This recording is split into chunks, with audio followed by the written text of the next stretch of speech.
electricity. Can't explain this chemistry. Something's coming over me. Don't you ever stop what your love is doing to me.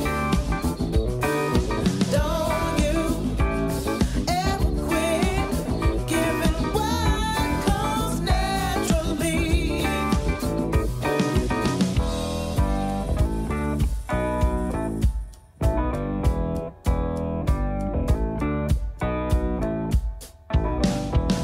Sweet thing, baby, love, I can't get enough. You play it cool, give me a sign. What can I do to make you mine? What I'm saying ain't no lie. No time for feeling shy. I wanna holler and testify. You make me feel so sky high. Don't you ever stop what your love is doing to me. Don't you ever quit giving what comes naturally. Don't you ever quit giving what comes naturally.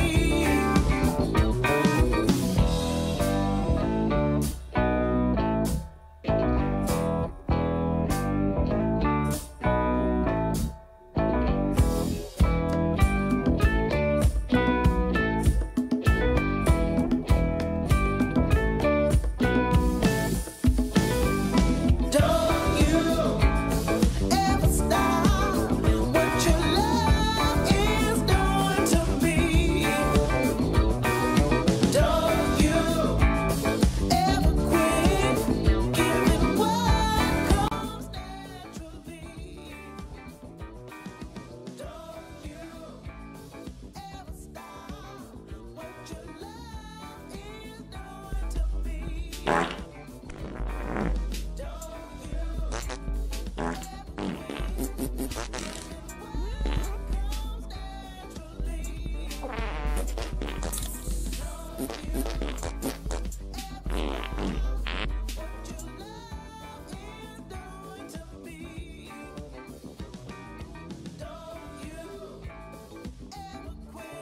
Welcome everyone to the newly branded Global Black Feminist Reading Circle.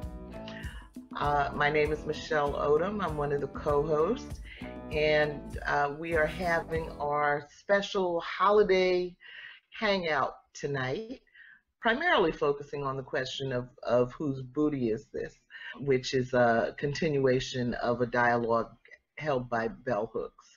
We are in the process of changing our name from the National Black Feminist Book Group to the Global Black Feminist Reading Circle, but you can look up probably either one of those names on our platforms at Google, Google+, YouTube, and Facebook to learn more about us. Mostly what we do is read books together and share our reactions to them.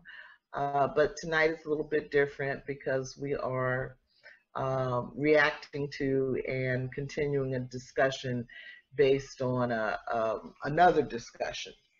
Again, I'm Michelle Odom, and I am in New York City. Venita? Hello, everyone. My name is Venita Walker. I'm talking to you from Connecticut. I'm happy to be here, and I'm happy you guys are joining us tonight. DL? I'm Georgette Moses, and I'm in Columbia, South Carolina. And this is going to be some kind of discussion. Yeah. Quite, you know, the usual for us, because we enjoy hot topics, and this is what. So here we go. Definitely, definitely. And, you know, and really, I want everyone to relax and be comfortable and make yourselves at home and take off your shoes if you want to. Get yourself a glass of wine. I'm ready.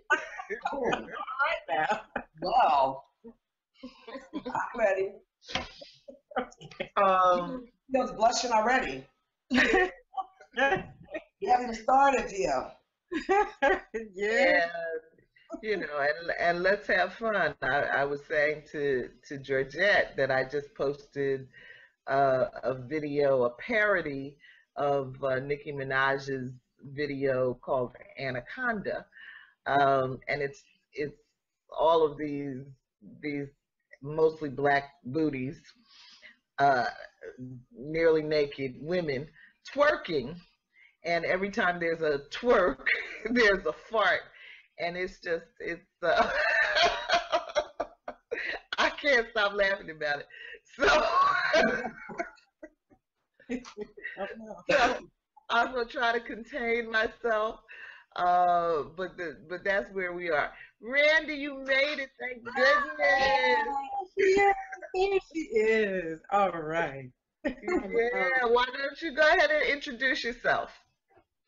Hi, my name is Randie Henderson. I am watching from Atlanta, and I'm excited to see everyone.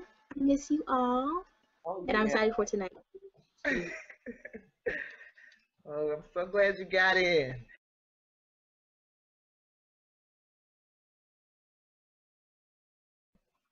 Background: whose booty is this? Eugene Lang College at the New School for Liberal Arts hosted an open conversation for students on October 7, 2014, with Bell Hooks, who is among the leading public intellectuals of her generation and whose writings cover a broad range of topics, including gender, race, teaching, and contemporary culture. The panel included Lenny Denise, founder and vision director of Wild Seed Cultural Group, Anna Czarnik-Neimeyer, the assistant director of the Cassandra Vos Center, St. Norbert College, and Stephanie Troutman, the assistant professor of leadership and educational studies and affiliate faculty, women's studies at Appalachian State University. This evening, the Global Black Feminist Reading Circle is exploring some of the issues and themes raised by the Bell Hooks conversation. And that conversation was titled Transgression, Whose Booty Is This? And I just want to point out that, or remind us that transgression means to an act that goes against something, goes against a law or a rule or a code of conduct. It's some kind of offense.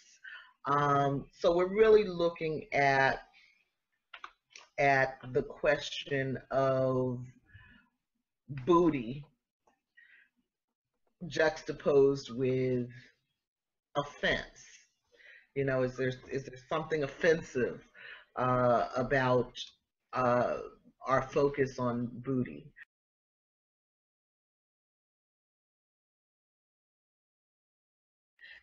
Some of the themes and issues raised in the Bell Hooks conversation include ownership and access to the female body, liberatory sexuality, white supremacist, capitalist, patriarchal structure of female sexuality, the body as a location of delight, pleasure, and love, blackness not marketable, representation that either maintains the status quo or liberates us, booty's long reign on the world stage, liberatory queer practices, feminism outside the academy, white cultural appropriation of Black bodies, queer conversations in straight spaces, sexualization of young girls, marketing that targets the booty, and attitudes in the Black community toward large booties. Great, thank you. Basically, as you can see, what I did was kind of summarize the major things that came out in the Bell Hooks dialogue, and then came up with some of our own questions to address. The process of thinking always evokes more questions than we have time or energy to to get to. And as you can see, the number of questions that came out of the bell hooks dialogue, they spent so much time coming up with questions, that's about all they could really do. So anyway, we have a separate list of our own questions.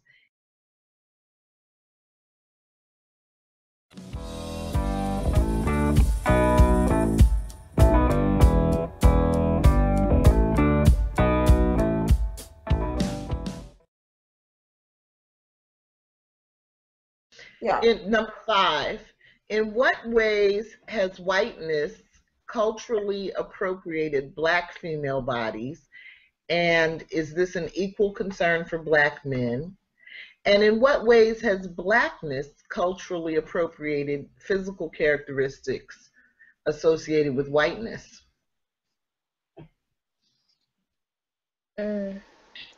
I'll answer this one too. The first thing I thought about for this question, and then I'll leave, but I really want to answer this question, but I feel like whiteness has culturally appropriated Black female bodies, especially when it comes to strength. I feel like a lot of white people and white women turn to Black characteristics or Black femininity or Black things that Black women do to uplift ourselves, uplift themselves.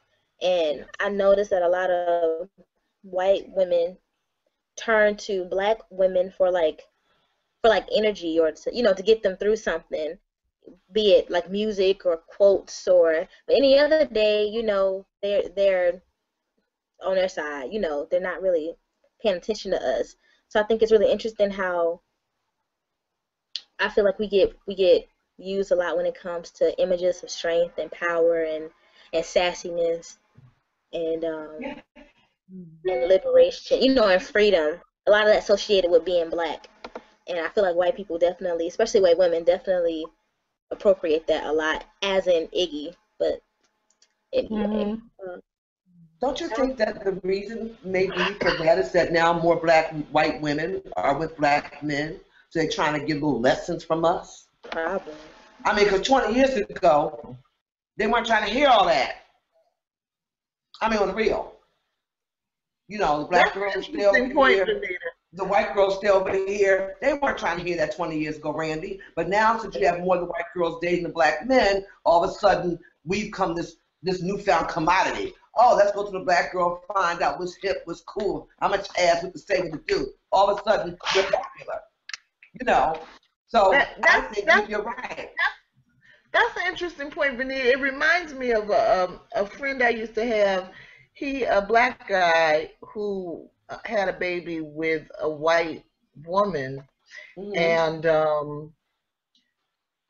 the child's hair was a little bit nappy. I mean, nothing like mine, but nappier than her own, and that became a real issue for them. And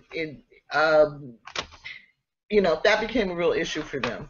And so she did have to find a way, to get advice from Black women on how to deal with this little semi-Black hair.